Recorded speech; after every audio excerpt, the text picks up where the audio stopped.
السلام علیکم ورحمۃ اللہ وبرکاتہ۔ ایک خاتون کا میرے پاس کال آیا اور انہوں نے مجھ سے پوچھا کہ مفتی صاحب کوئی ایسا عمل بتا دیں، کوئی ایسا وظیفہ بتا دیں جس سے دعائیں قبول ہو جائیں۔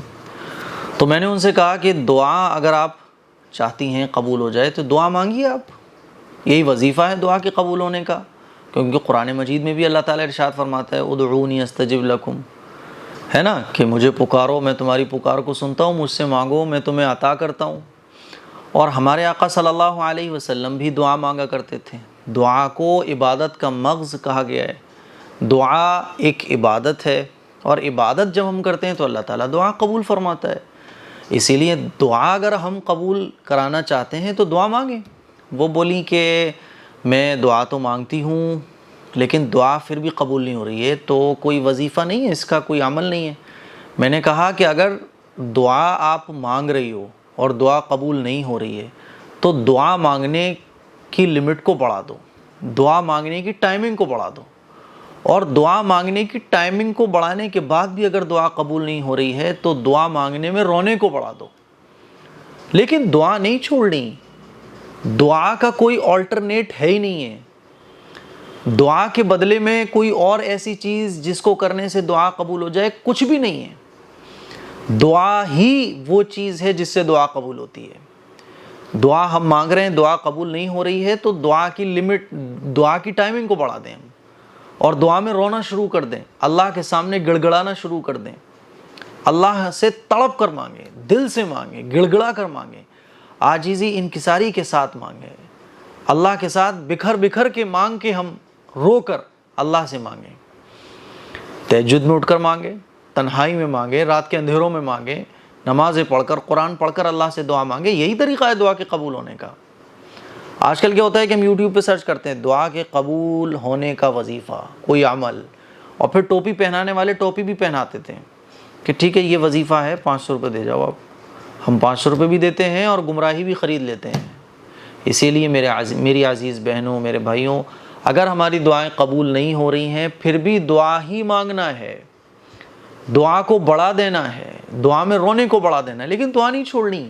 آپ یہ سوچ رہے ہو کہ دعا کو چھوڑ کے میں کچھ اور کروں گا تو میری دعا قبول ہو جائے گی، آپ کی غلط فہمی ہے۔ دعا کو اگر آپ نے چھوڑ دیا تو آپ تو بہت بڑی نعمت سے محروم ہو گئے، بہت بڑی عبادت سے محروم ہو گئے۔ جتنی دیر ہم دعا مانگتے ہیں نا تو یہ ٹائم ہمارا عبادت میں جاتا ہے۔ اللہ کو دعا بڑی پسند ہے۔ تہجد کے وقت میں اللہ تعالیٰ اعلان لگواتا ہے کہ بھئی ہے کوئی مجھ سے مانگنے والا میں اس کو عطا کروں، کوئی ہے مجھ سے طلب کرنے والا کہ میں اس کو دوں، جس کو مانگنا ہے مانگ لو بھائی مانگ لو۔ ہم لوگ بستروں میں سوتے رہتے ہیں، اسی لیے تہجد میں اٹھیے، تہجد میں اٹھ کر اپنی آنکھوں سے آنسو نکالیے، اللہ سے مانگیے، تڑپ کر مانگیے، بکھر کر مانگیے، اللہ کے سامنے رو کر مانگیے، بھکاری بن کر مانگیے، ملے گا، بالکل ملے گا۔ اور اگر نہیں مل رہا ہے تو یہ نہیں سوچنا کہ صاحب میری دعائیں قبول نہیں ہو رہی ہیں، دعائیں تو قبول ہوتی ہیں۔ تو میں نے سوچا یہ چیز آپ لوگوں سے شیئر کرنا چاہیے۔ بہت سارے لوگ میرے پاس کال کرتے ہیں، کوئی وظیفہ، کوئی ٹوٹکا، کوئی عمل، کوئی تعویذ جس سے دعا قبول ہو جائے۔ میرے بھائی دعا ہمیں مانگنا ہے، اور میں ہمیشہ ایک بات کہتا ہوں کہ یہ دنیا ہے، جنت نہیں ہے۔ دنیا کہتے ہی اس کو ہیں، دنیا نام ہی اسی چیز کا ہے کہ کچھ خواہشیں پوری ہوں گی، کچھ خواہشیں پوری نہیں ہوں گی، کچھ ملے گا، کچھ نہیں ملے گا۔ جو مل جائے اس پر شکر کرنا ہے، جو نہیں ملا اس پر صبر کرنا ہے، اور اللہ سے مانگتے رہنا ہے۔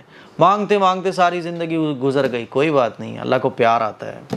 اور جب ہم دعا مانگتے ہیں نا اور دعا ہمیں لگتا ہے قبول نہیں ہو رہی، ویسے تو ہر دعا اللہ تعالیٰ قبول فرماتا ہے، لیکن ہمیں لگتا ہے کہ دعا قبول نہیں ہو رہی ہے، لیکن پھر بھی ہم مانگتے رہتے ہیں، اللہ کو پیار آتا ہے، اللہ کو اسمائل آتی ہے، اللہ کو محبت آتی ہے اپنے بندے پر۔ بندہ روتا ہے، اللہ کو پیار آتا ہے کہ دیکھو میرا بندہ میرے سے دور نہیں جا رہا ہے۔